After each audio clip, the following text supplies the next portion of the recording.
నమస్కారం. లక్ష్మి చెప్పే కథలకు స్వాగతం. వీణులతో వీక్షించటానికి సిద్ధం కండి. ప్రియ సఖులు, ఇప్పుడు మనం వాణిశ్రీకాలం పేరుతో ప్రసిద్ధి చెందిన ప్రముఖ రచయిత శ్రీ సిహెచ్ శివరాం ప్రసాద్ గారు రచించిన గుప్పిట్లో గువ్వ అనే ఓ చక్కటి కథని విందామండి. ఈ సస్పెన్స్ క్రైమ్ థ్రిల్లర్ 1984లో అపరాధ పరిశోధన మాసపత్రికలో ప్రచురింపబడింది. ఇక కథ మొదలు పెట్టేస్తున్నానండి.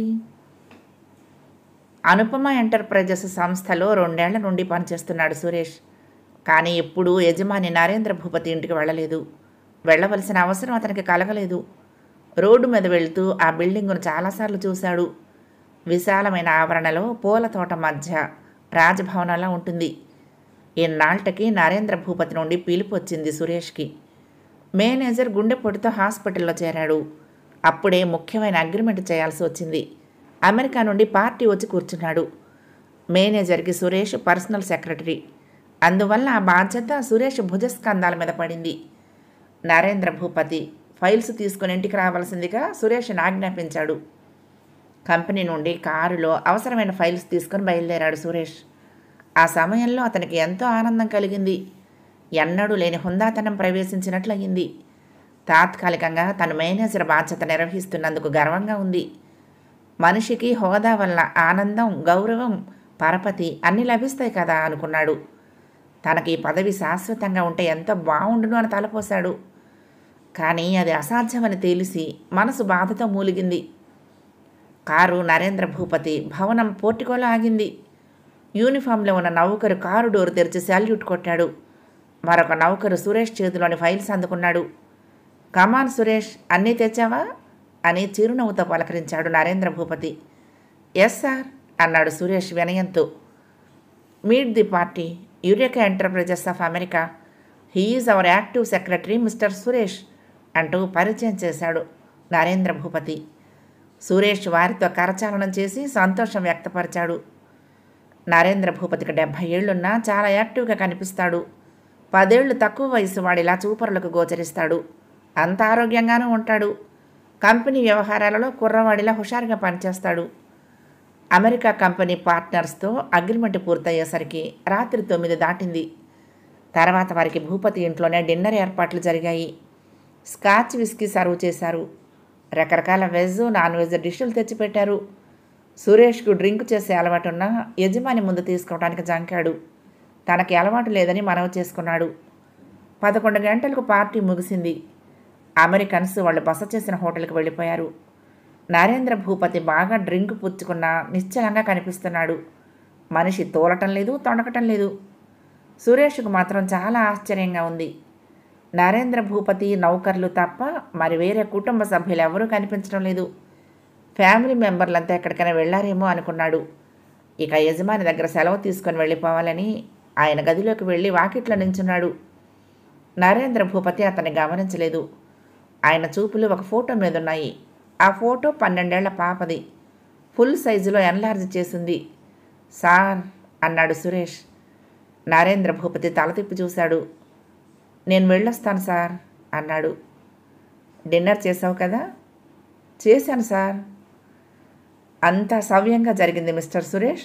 మేనేజర్ లేకపోయినా అన్నీ దగ్గరుండి జరిపించావు. ఐ లైక్ యూ అన్నాడు Narendra Bhupathi. Thank you very much sir. ఇంత రాత్రి వేళ ఇంటికేం వెళ్తావు? ఇక్కడే పడుకో. పర్వాలేదు సార్. సార్, ఇంట్లో ఎవరు కనిపించడం లేదు, ఊరు వెళ్ళారా సార్ అడిగాడు సురేష్. నరేంద్ర భూపతి ముఖంలో బాధ స్పష్టంగా కనిపించింది. ఊరు వెళ్ళటం కాదు సురేష్, శాశ్వతంగా స్వర్గలోకం వెళ్ళారు అన్నాడాయన. ఆయన కళ్ళల్లో నుంచి కన్నీరు బొగ్గల మీదకు జారింది. సార్. అవును సురేష్, నాకెవ్వరూ లేరు. ఒక్కడే కొడుకు ఉండేవాడు. బిజినెస్ మేనేజ్మెంట్ చదివాడు అమెరికాలో. వ్యాపారంలో మెలకువలన్నీ తెలుసుకున్నాడు. పెళ్లి చేసుకున్నాను. వారికి ఒక అమ్మాయి పుట్టింది. బిజినెస్ అంతా వాడే చూసుకునేవాడు. ఒకసారి ఢిల్లీ నుంచి కొడుకు కోడలు వస్తున్నారు. ట్రైన్ యాక్సిడెంట్ జరిగింది, అందులో చనిపోయారు. I'm sorry sir. మరి పాప? చనిపోయే ఉంటుంది, కానీ డెడ్ బాడీ దొరకలేదు. ఆ పాపే అనుపమ. ఆ పేరుతోనే బిజినెస్ చేస్తూ తృప్తి పొందుతున్నాను అన్నాడు నరేంద్ర భూపతి. సురేష్ పరీక్షగా ఫోటో వంక చూశాడు. చూడగా చూడగా ఆ ముఖం ఎక్కడో చూసినట్లుగా అనిపించసాగింది. ఎక్కడా ఎక్కడా జ్ఞాపకాల పొరలు వెతకసాగాడు. గుర్తు రావటం లేదు. సార్, నాకు ఈ పాపని ఎక్కడో చూసినట్లు అనిపిస్తోంది సార్ అన్నాడు సురేష్. నరేంద్ర భూపతి ఉలిక్కిపడ్డాడు. ఆశగా సురేష్ వంక చూశాడు. అంతలోనే అతని ముఖంలో నిరాశ చోటు చేసుకుంది. యాక్సిడెంట్ జరిగి 10 ఏళ్ళయింది. నువ్వెక్కడ చూసుంటావు? అంతా భ్రమ అన్నాడు నరేంద్ర భూపతి. భ్రమో నిజమో కానీ సార్, 20 ఏళ్ల యువతిని ఇదే ముఖం గల ఆమెను చూసినట్లు అనిపిస్తోంది. కానీ ఎక్కడ చూశానో ఎప్పుడు చూశానో మాత్రం జ్ఞాపకం రావటం లేదు. ఒకవేళ పాప యాక్సిడెంట్లో బ్రతికి బయటపడి ఉండొచ్చు సార్ అన్నాడు సురేష్. నువ్వు ఊహించినట్లు జరగటానికి అవకాశం ఉంది. బాగా జ్ఞాపకం తెచ్చుకో. నా అనుపమ ఎక్కడుందో వెతుకు. ఎంత డబ్బు కావాలన్నా తీసుకో. అనుపమ దొరికితే నువ్వు కోరినంత డబ్బు ఇస్తాను సురేష్. నరేంద్ర భూపతి అంతులేని ఆనందంతో అంటున్నాడు. మీకోసం నేను ఎంత శ్రమపడైనా సరే ఆమె కోసం వెతుకుతాను సార్ అన్నాడు సురేష్. వారం రోజులు తీవ్రంగా ఆలోచించాడు. అనుపమ పోలికలు గల యువతిని ఎక్కడ చూశాడు? ఎప్పుడు చూశాడు? తల బ్రద్దలు కొట్టుకున్న గుర్తు రావటం లేదు. అతనికి డైరీ రాసుకునే అలవాటుంది. పాత డైరీలన్నీ వెతికాడు. పేజీలన్నీ తిరగేశాడు. అలా పేజీలు తిరగేస్తూ ఉంటే అతని మనసులో ఒక ఫ్లాష్. సంవత్సరం క్రితం మేనేజర్తో పాటు ఢిల్లీ వెళ్ళాడు. వారం రోజులు ఉండాల్సి వచ్చింది. 5 స్టార్ హోటల్లో బాస. రోజు విస్కీ, బీరు వగైరాలతో పాటు ఖరీదైన భోజనం. మేనేజర్ కమ్మగా నిద్రపోయేవాడు. అతనికి నిద్ర పట్టేది కాదు. నరాలు జివ్వుమనేవి. కోరికలు పురులు విప్పేవి. అర్ధరాత్రి వరకు క్యాబరేలు చూసి మనసు మరింత రెచ్చిపోయేది. ఇక లాభం లేదని రూమ్ బాయ్ని కదిలేశాడు. వాడి పేరు రవీంద్ర. ఎందుకు దొరకరు సార్ అంటూ నవ్వాడు. ఈ రాత్రికి తీసుకురాగలవా? తల ఊపాడు రవీంద్ర. ఎంత? 1000 రూపాయలు సార్. ట్యాక్సీ ఫేరు మీరే ఇవ్వాలి, రావటానికి పోవటానికి కూడా అన్నాడు. సురేష్కి తల తిరిగింది. ఏంటి, ఒక్క రాత్రికి 1000 రూపాయలా? ఆశ్చర్యపోతూ అన్నాడు. రవీంద్ర సమాధానం చెప్పకుండా నవ్వి వెళ్ళిపోయాడు. హోటల్ రూమ్ రెంటు, భోజనం వగైరాలు కంపెనీ భరిస్తుంది. ఎంత ఖర్చైనా పర్వాలేదు. కానీ గర్ల్ బిల్లు ఎవరిస్తారు? అందులోనూ 50 కాదు, 100 కాదు, 1000 రూపాయలు. తన నెల జీతంతో సమానం. సురేష్ నీరసించిపోయాడు. మేనేజర్ పక్క గదిలో గుర్రు పెట్టి నిద్రపోతున్నాడు. సురేష్ బుక్ స్టాల్లో ఒక బుక్ కొనుక్కొని చదవసాగాడు. ఎంతకీ నిద్ర రావటం లేదు. రూమ్ బయటకు వచ్చి వరండాలో పచార్లు చేయసాగాడు. చలిగాలి దంచి కొడుతున్నది. స్వెట్టర్ వేసుకున్నా చలిగానే ఉంది. రవీంద్ర డ్యూటీ దిగి వెళ్ళిపోతున్నాడు. హోటల్ యూనిఫామ్లో లేడు. గుడ్ నైట్ సార్ అన్నాడు అతను సురేష్ను చూసి. Good night. డ్యూటీ అయిపోయిందా? తల ఊపాడు రవీంద్ర. కొన్ని క్షణాలు ఆగాడు. సార్, మీరు 5 స్టార్ హోటల్లో ఉంటున్నారు. గర్ల్ కోసమా మాత్రం డబ్బు ఖర్చు పెట్టలేరా అన్నాడు. సురేష్ నవ్వి, హోటల్ బిల్లు మా కంపెనీ చెల్లిస్తుంది. గర్ల్ బిల్లు నేనివ్వాలి. నా జీతమే 1000. అంత డబ్బు ఒక్క రాత్రికి ఖర్చు చేస్తే నా గతం ఏమిటి అన్నాడు. సార్, ఒక ప్రైవేట్ కేసు ఉంది.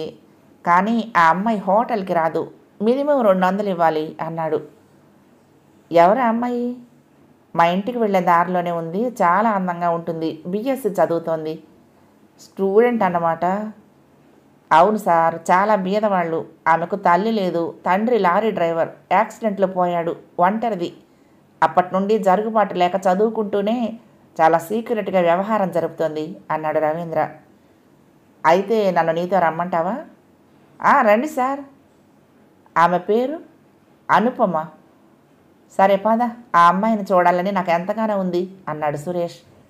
ఇద్దరూ రోడ్డు మీదకి వచ్చారు. రవీంద్ర ఆటో పిలిచాడు. ఆటో దిగిన తర్వాత ఒక ఫర్లాంగ్ దూరం నడిచారు. అదంతా మురికివాడ ప్రాంతం. చిన్న చిన్న రేకుల ఇళ్ళు అక్కడక్కడ ఉన్నాయి. రవీంద్ర సురేష్ని ఒక స్ట్రీట్ లైట్ దగ్గర ఉన్న కిళ్ళీ కొట్టు దగ్గర ఆగమన్నాడు. తనొక్కడే ఆ సందులోకి వెళ్ళాడు. 15 గంట తర్వాత తిరిగి వచ్చాడు. రమ్మని సైగ చేశాడు. సురేష్ రవీంద్రను అనుసరించాడు. ఒక ఇంటి ముందు ఆగారు. అదొక రేకుల షెడ్. తలుపు తీసే ఉంది. Door curtain వేలాడుతోంది. అనుపమా పిలిచాడు రవీంద్ర. ఆమె తెర తొలగించుకొని వచ్చింది. లోపలికి వెళ్ళండి అన్నాడు రవీంద్ర. సురేష్ లోపలికి వెళ్ళబోతూ ఉంటే ఆమెకు 200 ఇవ్వండి అన్నాడు. సురేష్ తల ఊపాడు. ముందు చిన్న గది ఉంది. వంట పాత్రలు, పొయ్యి అన్నీ అక్కడే ఉన్నాయి. లోపల మరొక గది ఉంది. మధ్యలో తలుపు లేదు, కర్టెన్ ఉంది. సురేష్ లోపలికి వచ్చాక కర్టెన్ పూర్తిగా వేసేసింది అనుపమ. ఆమెను చూస్తూ ఉంటే మురికివాడలో అమ్మాయిలా లేదు. అందంగా ఉండటమే కాక ఖరీదైన చీర కట్టింది. నీట్గా రెడీ అయి ఉంది. ఆమె హిందీలోనే మాట్లాడింది. నీ పేరు అనుపమ అడిగాడు. అవును. బిఎస్సి చదువుకుంటున్నావాడు కదా? తల ఊపింది. సురేష్ తన గురించి చెప్పాడు. ఆమె మౌనంగా వింది, ఏమీ అడగలేదు. తెల్లవారుజామున సురేష్ అక్కడి నుంచి బయటపడ్డాడు. మర్నాడు కూడా అతను అనుపమ దగ్గరికి వెళ్ళాలనుకున్నాడు, కానీ మధ్యాహ్నమే తిరుగు ప్రయాణం కట్టాల్సి వచ్చింది. సురేష్కి అదంతా ఇప్పుడు జ్ఞాపకం వచ్చింది. ఆమె పేరు కూడా అనుపమే. రైలు యాక్సిడెంట్లో అనుపమ ఆ లారీ డ్రైవర్కు దొరికింటుంది. పిల్లలు లేని అతను అనుపమను పెంచుకుని ఉంటాడు. ఇదంతా నరేంద్ర భూపతికి చెప్పాలి అనుకుంటూ హుషారుగా బయలుదేరాడు సురేష్. నరేంద్ర భూపతి భవనంలోకి ప్రవేశించేటప్పటికీ అతని ఆలోచనలు తారుమారయ్యాయి. తాను అనుపమను వ్యభిచారిణిగా చూశానని చెప్తే ఆయన బాధపడతాడేమో. అటువంటి పిల్ల తన మనవరాలను ఒప్పుకోవటానికి ఆయన మనసు అంగీకరించదేమో. కాబట్టి తను ఆమెను గురించి మరొక విధంగా చెప్పాలి అనుకున్నాడు. నమస్తే సార్ అన్నాడు సురేష్. నువ్వా సురేష్? ఏమిటి విశేషాలు? ప్రశ్నించాడు నరేంద్ర భూపతి. సార్, పాపను ఎక్కడ చూశానో గుర్తొచ్చింది. Is it? ఆయన కళ్ళు మెరిశాయి. ముఖంలో ఆనందం కనిపించింది. ఢిల్లీలో చూశాను సార్. సుమారు 1 సంవత్సరం దాటి ఉంటుంది. వారం రోజులు ఆలోచించాక ఇప్పటికి గుర్తొచ్చింది. వెరీ గుడ్ సురేష్ అంటూ ఆయన సోఫాలో నుండి లేచి వచ్చి అతని చేతిని తన చేతిలోకి తీసుకుని పక్కన కూర్చోబెట్టుకున్నాడు. ఆయన ఆనందం చూసి సురేష్కు ధైర్యం వచ్చింది. యజమాని ప్రక్కన మేనేజర్ సైతం కూర్చోగా తను చూడలేదు. ఆయన రిజర్వ్డ్గా ఉంటాడు. అటువంటి ఆయన తనను పక్కన కూర్చోబెట్టుకున్నాడు. అతనికి కించిత్ గర్వం కలిగింది. ఇప్పుడు చెప్పు, అనుపమను ఎక్కడ చూశావు? ఢిల్లీలో సార్. అదే, ఢిల్లీలో ఎక్కడ? సామ్రాట్ ఇంటర్నేషనల్ హోటల్ దగ్గర చూశాను సార్. ఆమె నాకు ఎందుకు గుర్తున్నదంటే ఆ దగ్గరలోనే కాలేజీ ఉంది. ఆ కాలేజీలో ఆమె చదువుతున్నట్లుంది. ఎవరో పోకిరి కుర్రాడు ఆమెనేదో అన్నాడు. అంతే, లాగి లెంపకాయ కొట్టింది. జనం మూగారు. అప్పుడు నేను అక్కడే ఉన్నాను సార్. ఆమె ధైర్యం నాకు నచ్చింది. అందుకే నాకు ఆమె ముఖం గుర్తుంది అంటూ సురేష్ ఒక కల్పిత కథ చెప్పాడు. ముసలాయన ముఖంలో సంతృప్తి కనిపించింది. సంవత్సరం జరిగింది సార్ ఈ సంఘటన నేను చూసి. ఇప్పుడు ఆమె ఎక్కడుందో, ఆ కాలేజీలో ఉందో లేదో అన్నాడు. సురేష్, నువ్వు వెంటనే ఢిల్లీ వెళ్ళు. ఎన్నాళ్ళైనా ఉండు. ఎంత డబ్బు ఖర్చైనా పర్వాలేదు. నా మనవరాలను నాకు చూపించు అన్నాడు ఆయన ఆతృతగా. అలాగే సార్. కోట్ల రూపాయల ఆస్తికి ఎన్నాళ్ళకి వారసురాలు దొరకబోతోంది. లేకపోతే ఈ సంపదంతా గుళ్ళకి ధర్మకార్యాలకు ఇవ్వాల్సి వచ్చేది అన్నాడు నరేంద్ర భూపతి. కోట్ల కొద్ది ఆస్తి. సురేష్ గొణుక్కున్నాడు. సామ్రాట్ ఇంటర్నేషనల్ హోటల్లో దిగాడు సురేష్. స్నానం చేసి ఫ్రెష్గా తయారయ్యాడు. బార్లోకి వెళ్ళి చల్లటి బీరు తాగాడు. ప్రయాణం బడలేక కొంచెం తగ్గినట్లు అనిపించింది. అతను ఢిల్లీ చాలాసార్లు వచ్చినా ఒంటరిగా రావటం అదే మొదలు. అందుకే అతనికి చాలా ఫ్రీగా ఉన్నట్లు అనిపించింది. కొంచెంసేపు లాన్లో కూర్చున్నాడు. రూమ్కి వెళ్ళి డిన్నర్ తెప్పించుకున్నాడు. తర్వాత బేరర్ రవీంద్రను పిలిపించాడు. రవీంద్ర కుతూహలంతో వచ్చాడు. హలో మిస్టర్ రవీంద్ర, బాగున్నావా అంటూ నవ్వుతూ పలకరించిన సురేష్ని విస్తుపోతూ చూశాడు. సార్, మీరు? రవీంద్ర అతన్ని గుర్తుపట్టలేకపోయాడు. నేను గుర్తులేనన్నమాట. ఎలా ఉంటానులే, ఎప్పుడో సంవత్సరం క్రితం చూశావు. రోజు ఎందరినో చూస్తూ ఉంటావు, గుర్తుండటం కష్టం. సార్, మీరెవరో నాకు తెలియటం లేదు. నన్ను వెంటనే కలుసుకోమని చెప్పారట. అవును, నేను పొరపట్టం లేదు. నేను నీకోసమే హైదరాబాద్ నుండి ఢిల్లీ వచ్చాను నవ్వుతూ అన్నాడు సురేష్. నా కోసం అంత దూరం నుండి వచ్చారా? రవీంద్ర మరింత ఆశ్చర్యపోయాడు. అవును, అలా ఆశ్చర్యపోకు, ముందు కూర్చో అన్నాడు. పర్వాలేదు సార్, ఇబ్బందిగా అన్నాడు రవీంద్ర. అలా కాదు, కూర్చో. సారీ సార్, నేను డ్యూటీలో అలా కస్టమర్ల ముందు కూర్చోకూడదు. మా హోటల్ రూల్స్ ఒప్పుకోవు. ఎవరైనా చూస్తే ఉద్యోగం ఊడుతుంది. సురేష్ డోర్ లాక్ చేసి వచ్చి రవీంద్రను బలవంతాన కూర్చోబెట్టాడు. చూడు రవీంద్ర, నువ్వు ఇప్పుడు సర్వర్వి, నేను కస్టమర్ని కాదు. అదంతా కాసేపు మర్చిపో. నీ సహాయం కోసం వచ్చాను. నా సహాయమా? అవును మిస్టర్ రవీంద్ర. సంవత్సరం క్రితం నేను ఇదే హోటల్లో బస చేశాను.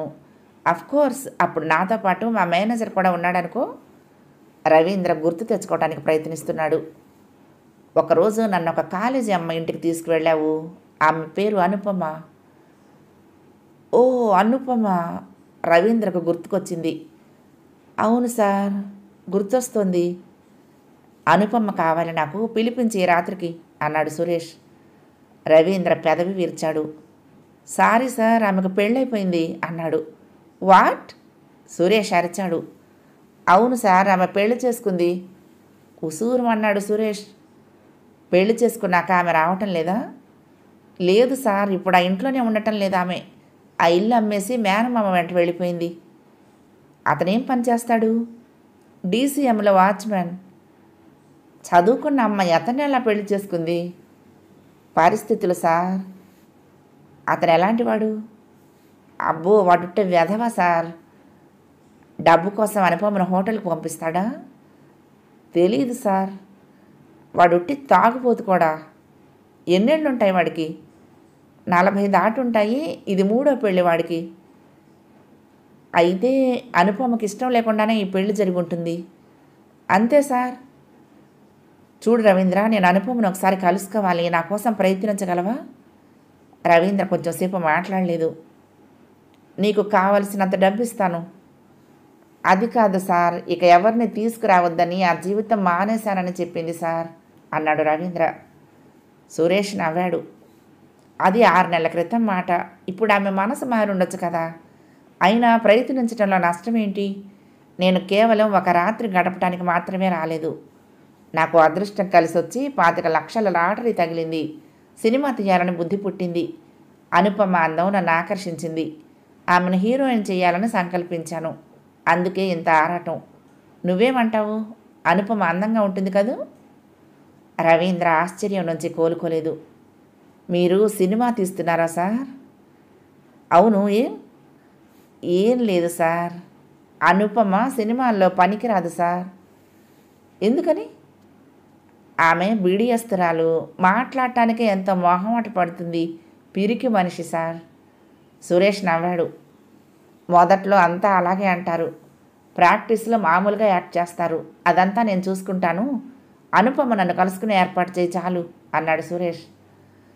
సూట్ కేసు తెరిచి 200 కాగితాలు రవీంద్ర చేతిలో పెట్టాడు. ఇది అడ్వాన్స్ మాత్రమే అని చిరునవ్వు నవ్వాడు. రవీంద్ర తలుపు తట్టాడు. అనుపమ తలుపు తెరిచి అతన్ని చూసి ఆశ్చర్యపోయింది. ఏమిటి ఇలా వచ్చావు అంది. నీతో పని ఉండొచ్చాను. లోపలికి రానివ్వవా ఏంటి? గుమ్మంలోనే నిలబెట్టి మాట్లాడుతున్నావు.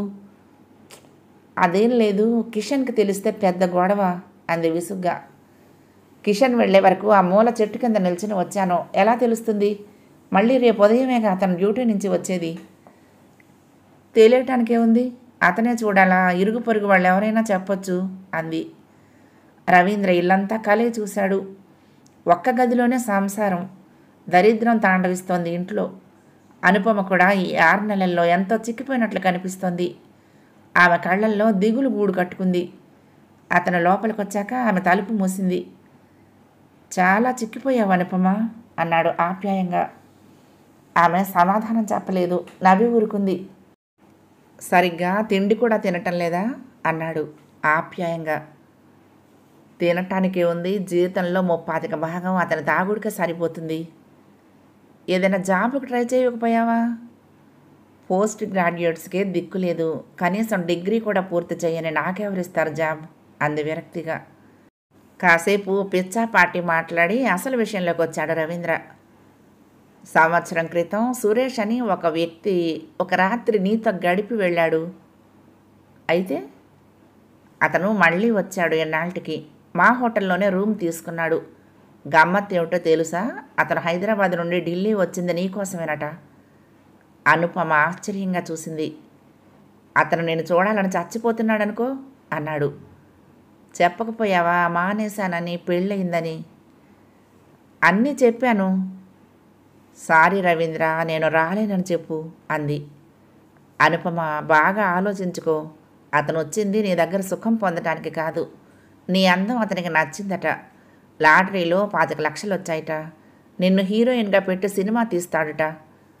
అనుపమ పక్క పక్కా నవ్వింది. అతనెవరో పిచ్చివాడిలో ఉన్నాడు అంది ఇంకా నవ్వుతూ. దేశం గొడ్డుపోయిందా? నాకంటే అందగత్తెలు ఎందరో ఉన్నారు. ఉంటే ఉండొచ్చు అనుపమ, అదృష్టం అందరికీ కలిసి రాదు. అదృష్టం సంగతి అలా ఉంచు, నేను నటనకి పనికిరాను, నలుగురిలో తిరగటమే నాకు సిగ్గు అంది. అదంతా అతను చూసుకుంటాడు, ప్రాక్టీస్ మీద వచ్చేస్తుందని చెప్పాడు. నువ్వు అతని మాటలన్నీ నిజమని నమ్ముతున్నావా? సినిమా హీరోయిన్ చేస్తారని నమ్మించి బాంబే తీసుకువెళ్ళి ఏ బ్రోతల్ హౌస్కు అమ్మేస్తే అంది. అతను అలాంటి వాడని అనుకోకు. అలా మోసం చేయదలిస్తే నీ దగ్గరికే రావాలని ఉంది. ఆ గ్లామర్ ఉన్నవాళ్ళు ఎందరో దొరుకుతారు. అనుపమ మాట్లాడలేదు కొంతసేపు. ఏదో ఆలోచిస్తూ గడిపింది. అనుపమ, అదృష్టం నీ తలుపు తట్టింది కాదనకు. రవీంద్ర, నా వల్ల కాదు ఆ సినిమాలో యాక్ట్ చేయటం. అతనికి ఆ సంగతి చెప్పు నిష్కర్షగా అంది. రవీంద్ర ఆమెకు నచ్చ చెప్పడానికి ప్రయత్నించాడు, కానీ ఆమె వినలేదు. సినిమా హీరోయిన్ చేస్తానని ఆశ పెడితే ఎగిరి గంతేస్తుందని తలపోసిన సురేష్ అనుపమ ఒప్పుకోలేదని వినేసరికి షాక్ తిన్నాడు. సార్, మీ పిచ్చి కానీ అనుపమ కంటే అందగత్తెలు ఎక్కడా దొరకరా? పేపర్లో ఒక ప్రకటన ఇవ్వండి చాలు, మీ గది ముందు క్యూలో నించుంటారు హీరోయిన్లు. రవీంద్ర నవ్వాడు. నా పిచ్చి నాకు ఆనందం అన్నాడు సురేష్. సార్, నేను వెళ్ళొస్తాను, డ్యూటీ అయిపోయింది అన్నాడు రవీంద్ర. మిస్టర్ రవీంద్ర, నాకు అనుపమ ఇల్లు చూపించగలవా? నాకు అభ్యంతరం ఏమీ లేదు, కానీ అనుపమ మొగుడు కిషన్ గాడొట్టి మూర్ఖుడు సార్. మిమ్మల్ని చూస్తే ఏమైనా ఉందా? అసలే తాగుంటాడు ఎప్పుడు. పర్వాలేదు, నేను అతన్ని మేనేజ్ చేస్తాను అన్నాడు సురేష్. ఇద్దరు హోటల్ దాటి రోడ్డు మీదకు వచ్చారు. ఆటో ఎక్కారు. రవీంద్ర అనుపమ ఇల్లు చూపించి వెళ్ళిపోయాడు. తలుపు తీసే ఉంది. సురేష్ చొరవగా లోపలికి వెళ్ళాడు. అనుపమ అతన్ని చూసి భయపడింది. ఎవరు మీరు అంది. నా పేరు సురేష్. రాత్రి రవీంద్ర నీకు అంతా చెప్పే ఉంటాడు. చెప్పాడు, కానీ నాకు ఇష్టం లేదు. ఆ సంగతి ఖచ్చితంగా చెప్పాను. మళ్ళీ మీరెందుకు వచ్చారు? దయచేసి వెళ్ళిపోండి, నా భర్త వచ్చే వేళయింది భయంగా అంది ఆమె.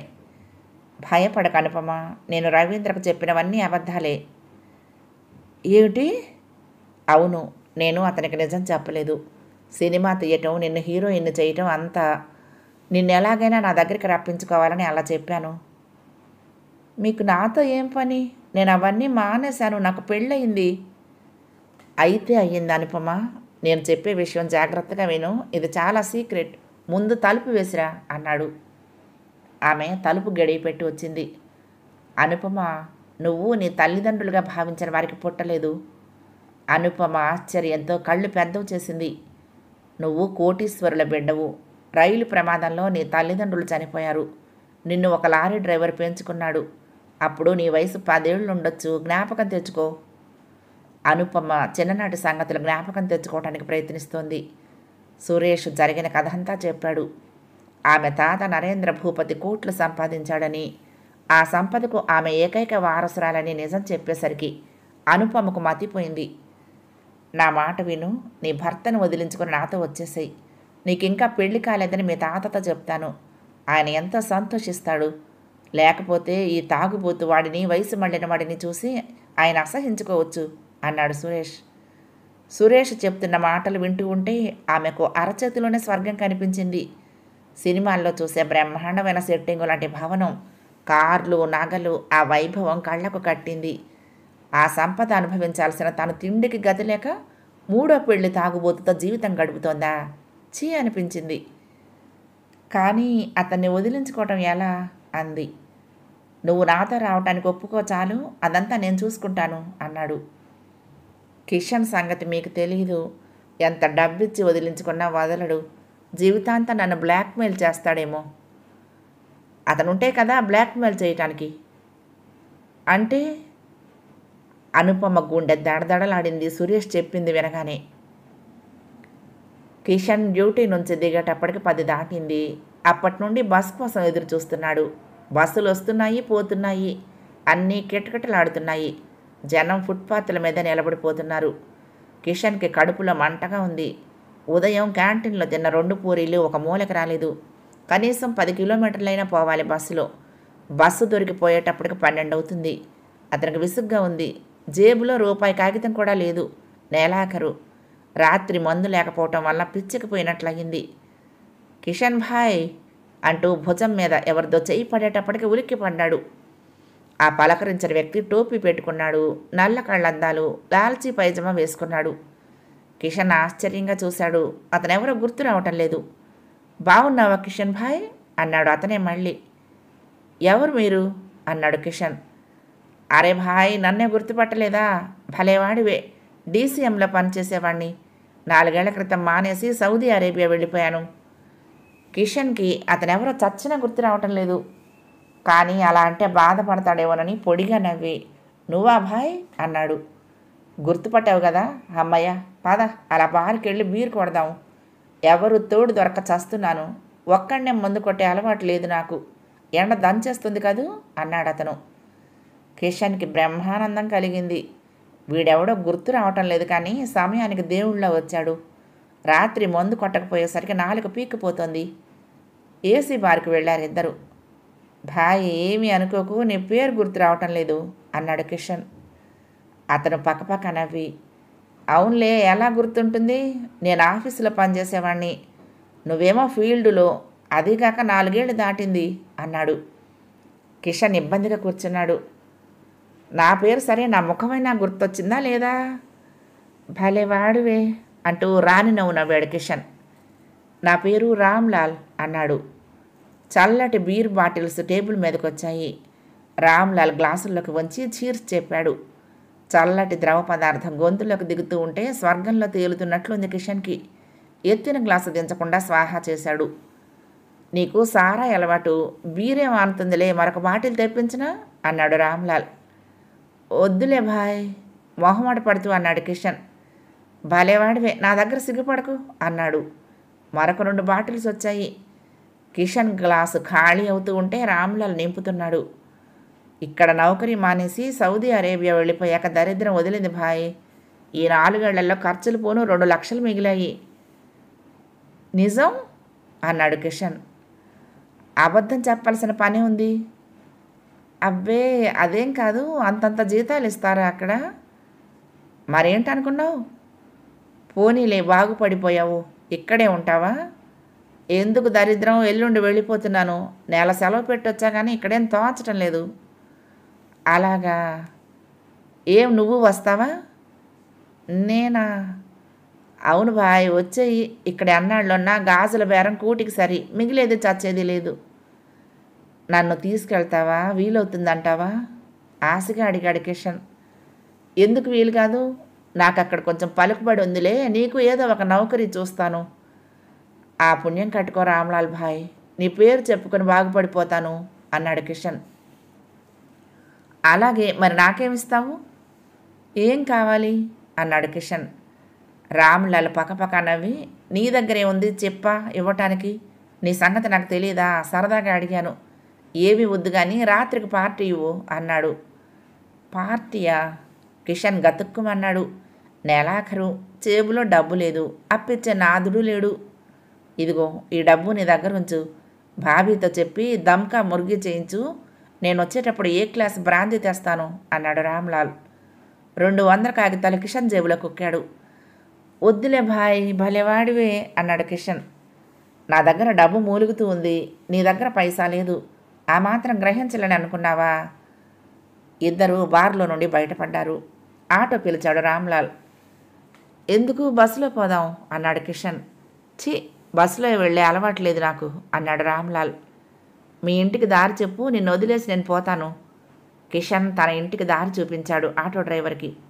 ఆటో కిషన్ ఇంటి ముందు ఆగింది. కిషన్ దిగాడు. రామ్లాల్ దిగలేదు. కిషన్ అతన్ని దిగి భోజనం చేసి వెళ్ళమని బలవంతం చేశాడు, కానీ అతను ఒప్పుకోలేదు. రాత్రి 9 దాటాకొస్తానని చెప్పి వెళ్ళిపోయాడు ఆటోలో. మామూలుగా అయితే కిషన్ ముఖం చిటపటలాడుతూ ఉంటుంది. ఆ రోజు ఎందుకో సంతోషంగా ఉన్నాడు. హుషారుగా వచ్చాడు ఇంట్లోకి. అతను ఎవరు ప్రశ్నించింది అనుపమ. నా దోస్తు, మా మిల్లులోనే పనిచేసేవాడు. 4 ఏళ్ల క్రితం నౌకరీ మానేసి సౌదీ వెళ్ళిపోయాడు. 2 లక్షలు మిగిలిందిట. అంటూ రామ్లాల్ తనను కూడా తీసుకువెళ్తానన్న విషయం చెప్పాడు. తర్వాత హడావుడిగా మార్కెట్కి వెళ్ళి కోళ్లు పట్టుకొచ్చాడు. రామ్లాల్ భోజనానికి వస్తున్నాడని పదే పదే చెప్పాడు. అనుపమ 7 గంటలకల్లా అన్నీ సిద్ధం చేసింది. ఆటో రిక్షా వస్తున్న శబ్దం కోసం చెవులు రిక్కించుకుని కూర్చున్నాడు కిషన్. రాత్రి 9ంటికి వచ్చాడు రామ్లాల్. ఆటోలో రాలేదు, నడిచే వచ్చాడు. చేతిలో అట్ట ప్యాకెట్ ఉంది, అది ఫుల్ బాటిల్. రా భాయ్, ఇంత ఆలస్యం చేశావేం అంటూ ఆహ్వానించాడు కిషన్. ఇద్దరు కూర్చున్నారు. అన్నీ సిద్ధం చేసి ఒక మూల నిల్చుంది అనుపమ. రామ్లాల్ తను నామమాత్రం గొంతులో పోసుకుంటూ అంతా కిషన్తోనే తాగించాడు. 11 గంటలకు కిషన్ పని అయిపోయింది. మత్తులోకి జారిపోయాడు. రామ్లాల్ నవ్వుతూ అనుపమ దగ్గరకు వచ్చి భుజం మీద చేతులు వేశాడు. ఆమె భయంతో గోడకు కరుచుకుపోయింది. నన్ను గుర్తుపట్టలేదా అంటూ టోపీ తీశాడు. మీరా సురేష్? ఆశ్చర్యంగా అంది. నేనే. ఎలా ఉంది నా వేషం? ఆమె ఆశ్చర్యం నుంచి తేరుకోలేదు. ఇక వీడు లేవడు. తెల్లవారి నువ్వు ఏడ్చి మొత్తుకుని గొడవ చెయ్యి. శవాన్ని పూడ్చడానికి ఇదిగో ఈ డబ్బుంచు అంటూ ఆమె చేతిలో కొంత డబ్బుంచాడు. ఏమిటి, చనిపోయాడా? భయంగా అంది. ఇంకా లేదు, కానీ చస్తాడు. జాగ్రత్తగా విను. నేను సామ్రాట్ హోటల్ నుంచి మారిపోయాను. Ashoka hotel, room number 171. 3వ రోజున రాత్రికి నువ్వు రావాలి. నేను హైదరాబాద్కు బెర్తులు రిజర్వ్ చేసి ఉంచుతాను. ఏం? ఆమె తల ఊపింది. సురేష్ జేబులో నుంచి సిరంజి తీసి చిన్న బాటిల్ నుండి మందెక్కించి కిషన్ జబ్బలో గుచ్చాడు. కిషన్ కొంచెం కదిలాడు. ఇక వీడి పని అయిపోయినట్లే. నేను ఇక వస్తాను, చెప్పినవన్నీ జాగ్రత్త అన్నాడు సురేష్. తర్వాత వీధిలోకి వెళ్ళిపోయాడు. అనుపమ హోటల్ గదిలోకి వచ్చింది. అమ్మయ్య, వచ్చావు కదా, వస్తావో రావోనని టెన్షన్తో చస్తున్నాను అన్నాడు సురేష్. ఆమె నవ్వింది. సురేష్ ఆమె కోసం తెచ్చిన ప్యాకెట్లన్నీ విప్పాడు. రకరకాల చీరలు, బ్లౌజులు, బ్రాలు, నగలు సమస్తం ఉన్నాయి. చూడు అనుపమ, నువ్విప్పుడు పాత అనుపమవు కావు. సరికొత్త రూపం ధరించాలి. నీకింకా పెళ్లి కాలేదు. గుర్తుంచుకో మిస్ అనుపమ. నువ్వు కోటీశ్వరుడు ఏకైక వారసురాలివి. గతమంతా మర్చిపో అన్నాడు. అనుపమ బాత్రూంలోకి వెళ్ళి స్నానం చేసింది. అన్నీ అలంకరించుకుంది. ఆమె రూపం పూర్తిగా మారిపోయింది. వెరీ గుడ్ అన్నాడు సురేష్ సంతృప్తిగా తాళాడిస్తూ. ఒక వాచ్మెన్ గడి పెళ్ళాం క్షణాలలో కోట్లకు అధిపతి కాబోతోంది. ఎంత విచిత్రం! నరేంద్ర భూపతి మనోరాలను చూసి ఎంత సంతోషిస్తాడో. ఏమిటి ఆలోచిస్తున్నారు అడిగిందామె. ఏం లేదు, నిన్ను చూడగానే మీ తాతగారి రియాక్షన్ ఎలా ఉంటుందా అని ఆలోచిస్తున్నాను. చాలా ఆనందిస్తారనుకుంటాను అంది. మూర్చిపోతాడు ఆనందంతో అన్నాడు. ఆమె నవ్వింది. జీవితం ఎంత విచిత్రమైంది అనుపమ. ఎప్పుడో సంవత్సరం క్రితం శారీరకమైన కోరిక తీర్చుకోవటానికి నీ దగ్గరకు వచ్చాను. నీ రూపం నా మదిలో ముద్రపడిపోయింది. నీ చిన్నప్పటి ఫోటో చూసి గుర్తించగలిగాను. నా జ్ఞాపక శక్తి వలన నువ్వు కోట్లకు అధిపతివి కాబోతున్నావు. అనుపమ కృతజ్ఞతాపూర్వకంగా చూసింది అతన్ని. ఇక నీ జీవితం ఎంత మారిపోతుంది. కాలు కింద పెట్టిన అవసరం లేదు. పట్టు చీరలే తప్ప నూలు చీరలు చుట్టుకునే పనే లేదు. వజ్రాల నగలు, బంగారు గాజులు, చిటికి వేస్తే నౌకర్లు, కార్లు, విమానాల్లో ప్రయాణం. ఓహ్, ఎంత వైభవంగా ఉంటుందో. అనుపమకు అవన్నీ కళ్ళ ముందు సినిమా రీళ్లలా కదులుతున్నాయి. అనుపమ అంటూ ఆమె దగ్గరగా వచ్చి భుజం మీద చేయి వేశాడు. ఇప్పుడు ఎంత అందంగా ఉన్నావో తెలుసా? నిన్నెవ్వరూ గుర్తించలేరు, అంత మారిపోయావు. డబ్బు మనిషి రూపాన్ని ఎలా మార్చేస్తుందో నిన్ను చూస్తే తెలుస్తుంది అన్నాడు. ఆమెకు ఏం చెప్పాలో తోచటం లేదు. నిన్న మురికి కోపం నుంచి బయటపడేసి రక్షించాను. నిన్ను మహారాణిని చేశాను. మరి ప్రతిఫలంగా నాకేమిస్తావు? ఆమె సురేష్ కళ్ళల్లోకి చూసింది. అతని కళ్ళల్లో కాంక్ష బుసలు కొడుతోంది. అతని మనసు తనను కోరుతోంది.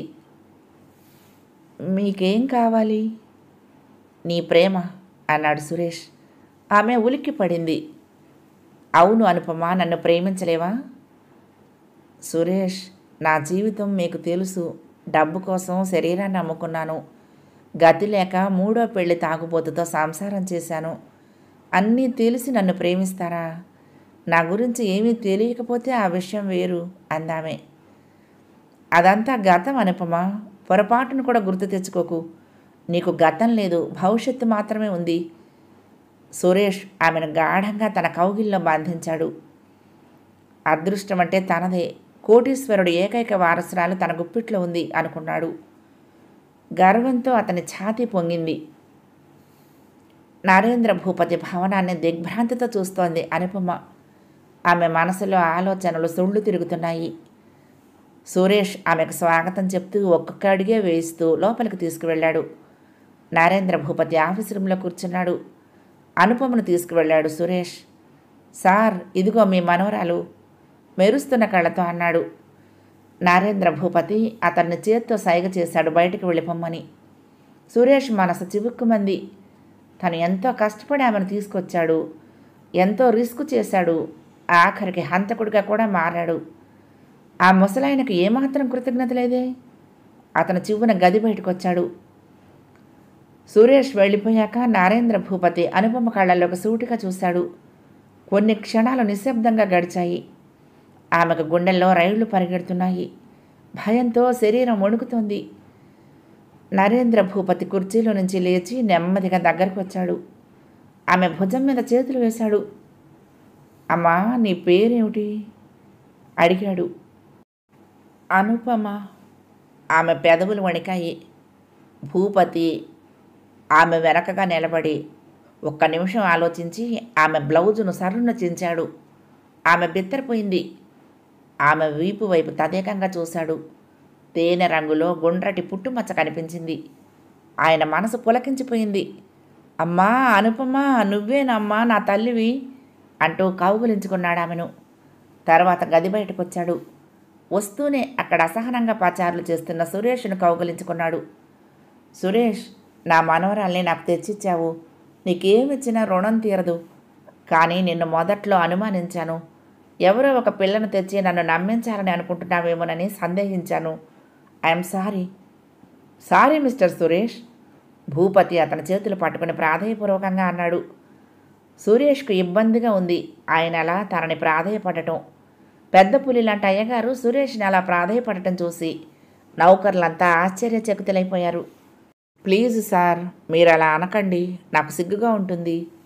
మీరు నన్ను సందేహించటం సహజమే. మీ స్థానంలో ఎవరున్నా అలాగే చేస్తారు, మీరేమి ఫీల్ అవ్వకండి అన్నాడు సురేష్. సురేష్, ఈ శుభ సందర్భంలో నీకు ఒక కానుకిస్తున్నాను, తీసుకో అంటూ ఆఫీస్ రూమ్లోకి వెళ్ళి చెక్ రాసి సంతకం పెట్టి తెచ్చిచ్చాడు. చెక్కు మీద అంకే 1,00,000 వేసింది. సార్ అన్నాడు సురేష్ అయోమయంగా. ఎస్, నా ఆనందం కొద్దీ ఇస్తున్నాను, తీసుకో గర్వంగా అన్నాడు భూపతి. సురేష్కి మతిపోయినట్లయింది. మర్నాడు సురేష్ ఆఫీస్కి వెళ్ళాడు. అంతా చుట్టుముట్టారు. కంగ్రాట్స్ చెప్తూ చేతులు కలుపుతూ ఉంటే అతనికి మతిపోయింది. ఎందుకు ఆశ్చర్యంగా అడిగాడు. మీకు తెలీదా, మీకు మేనేజర్గా ప్రమోషన్ వచ్చింది. మరి మన మేనేజర్? ఆయన గుండె జబ్బుతో పోయారుగా. హరేరే, నాకు తెలీదే పాపం అంటూ విచారించాడు సురేష్. తర్వాత మేనేజర్ రూమ్లోకి వెళ్ళి కూర్చున్నాడు. అతని మనసు ఇప్పుడు గాలిలో తేలిపోతున్నది. తను ఈ కంపెనీకి మేనేజర్ అవుతాడని కల్లో కూడా ఊహించలేదు. ఎంత ఆశ్చర్యం! కారు, మేడ, టెలిఫోన్, టీవీ అవన్నీ ఇప్పుడు తన అందుబాటులోకి వచ్చాయి. మార్పు ఎంత త్వరగా జరిగిపోయింది. మేనేజర్కి గుండెపోటు రావటం, తను యజమాని ఇంటికి వెళ్ళటం, అక్కడ అనుపమను గుర్తించటం అంతా స్వప్నంలో మాదిరిగా జరిగి తనని ఉన్నత స్థానానికి తీసుకువెళ్ళాయి. బజర్ నొక్కాడు. బంట్రోత్ డోర్ తీసుకొని వచ్చి వినయంగా నిల్చున్నాడు. స్టాఫ్ మొత్తానికి స్వీట్స్, కూల్ డ్రింకులు తీసుకురమ్మని డబ్బిచ్చి పంపించాడు. అందులో నుంచి బయటపడింది చెక్. మనమరాలు దొరికినందుకు నరేంద్ర భూపతి కృతజ్ఞతాపూర్వకంగా ఇచ్చిన చెక్. అతనికి లక్షాధికారి కావాలని చిన్ననాటి కోరిక, అది ఈనాటికి తీరింది. కానీ మానవుడికి తృప్తి అనేది లేదు. అది తాత్కాలికమే. నిరంతరం అసంతృప్తితో సతమతమైపోతూ ఉంటాడు. అందని వాటిని సహితం అందుకోవాలని పాటలు పడుతూ ఉంటాడు. సురేష్ లక్షాధికారి అయినా, కంపెనీ మేనేజర్ అయినా అతనికి ఇంకా తృప్తి లేదు. ఇంకా చాలా సాధించాలని అనుకున్నాడు. అది అనుపమ. అనుపమ తన గుప్పిట్లో గువ్వ. ఆమెను పెళ్లి చేసుకోవాలి. కోట్లకు అధిపతి కావాలి. విమానంలో దేశాలు తిరగాలి. సురేష్ తరచుగా నరేంద్ర భూపతి ఇంటికి రాకపోకలు సాగిస్తున్నాడు. తాతకి మనవరాలకి ఆత్మీయుడయ్యాడు. అనుపమ ఇప్పుడు చాలా మారిపోయింది. యువరాణిలా నాజుకుగా తయారైంది. ఆమెకు చదువు చెప్పడానికి గంటకు ఒక లెక్చరర్ ఇంటికి వస్తున్నాడు. అనుపమ, మనం పెళ్లి చేసుకోవాలి అన్నాడు సురేష్ ఒకరోజు ఆమె ఒంటరిగా దొరికిన సమయం చూసి. కానీ ఎలా సాధ్యం సురేష్? నీకు పెళ్ళయింది మర్చిపోయావా? ఆమె గొంతు కఠినంగా పలికింది. అఫ్కోర్స్, నీకోసం ఆమెను వదులుకుంటాను, నీకోసం ఏమైనా చేస్తాను అనుపమ, ఐ లవ్ యూ ఆవేశంగా అన్నాడు. వద్దు సురేష్, నా వల్ల మరొక స్త్రీ జీవితాంతం బాధపడకూడదు. నో, పెళ్లి ప్రస్తావన ఎప్పుడు తీసుకురాకు అంది. విసవిసలాడుతూ వెళ్ళిపోయాడు సురేష్. అనుపమ ఎంతలో ఎంత మారిపోయింది. అగాధంలో ఉన్నదానిని అందలం ఎక్కించాను, కూటికి గతి లేని దాన్ని కోట్లకు అధిపతిని చేశాను. ఏమాత్రం కృతజ్ఞత లేకుండా ప్రవర్తించింది. అతని మనసు కొత్త కొత్త ఉడికింది. అక్కడొక్క క్షణం కూడా ఉండలేకపోయాడు. కారులో కూర్చున్నాడు. బారుకు పోని అన్నాడు. బారులో కూర్చుని 2 పెగ్గులు విస్కీ తాగాక మనసు శాంతించింది. ప్రశాంతంగా కూర్చున్నాడు. అనుపమ చెప్పింది కూడా నిజమే. కోటీశ్వరుడి మనవరాలు పెళ్ళైన వాడిని ఎలా పెళ్లి చేసుకుంటుంది? నరేంద్ర భూపతి మాత్రం ఒప్పుకుంటాడా? తను చేసిన సహాయానికి ఎంత డబ్బైనా ఇవ్వడానికి సిద్ధపడవచ్చు, కానీ మనవరాల నుంచి పెళ్లి చేస్తాడా? సురేష్ మనసులో తుఫాను చెలరేగుతోంది. అందులో ఆలోచనలు సుళ్ళు తిరుగుతున్నాయి.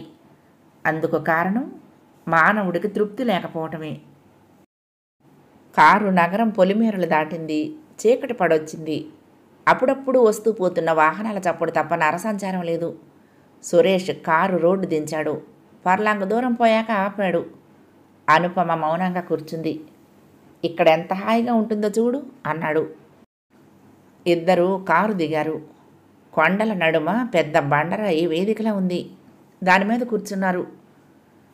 నిన్నింత దూరం ఎందుకు తీసుకొచ్చానో తెలుసా అన్నాడు సురేష్. అంది అనుపమ. తెలుసుకో చూద్దాం అన్నాడు చిరునవ్వుతో.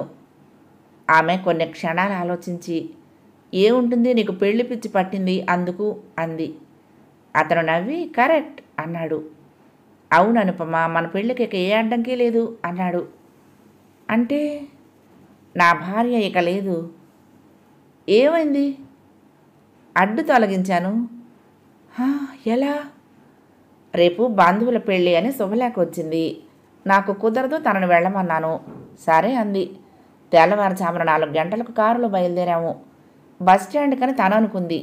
ట్యాంక్ బండి మీద కారు ఆపాను. ఏదో రిపేర్ అని బోనెట్ ఎత్తాను. ఆమె రైలింగ్స్ దగ్గర నిల్చుంది. నేను దగ్గరికే వెళ్ళాను. కారు చెడిపోయింది అన్నాను. ఎలా అంది. అటు ఇటు చూశాను. కార్లు ఆటోలు ఏమీ రావటం లేదు. అమాంతం ఎత్తి హుస్సేన్ సాగర్లో పడేశాను. పీడ వదిలింది. రేపు శవం తేలుతుందనుకుంటాను. సురేష్ చెప్పటం ముగించాడు.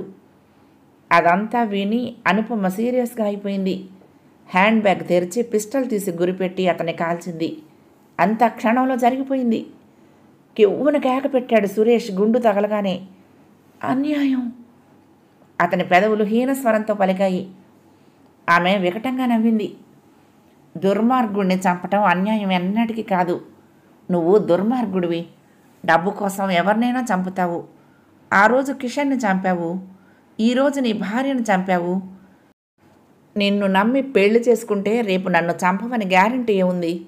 మనిషి నెత్తురు మరిగిన పులివి నువ్వు. నిన్ను బ్రతకనివ్వకూడదు. నీ పంజా నీడలో నాకు దినదిన గండమే. నువ్వు చావాలి. అనుపమ మరొకసారి కాల్చింది. సురేష్ దేహంలో చలనం ఆగిపోయింది. అనుపమ కారు డ్రైవ్ చేసుకుంటూ నగరం వైపు బయలుదేరింది. కథ సమాప్తం. ప్రియ సఖులు, ఈ కథ మీకు నచ్చితే తప్పకుండా లైక్ చేయండి, షేర్ చేయండి, కామెంట్ చేయండి, సబ్స్క్రైబ్ చేసుకుని నన్ను ఎంకరేజ్ చేయండి. ఉంటానండి.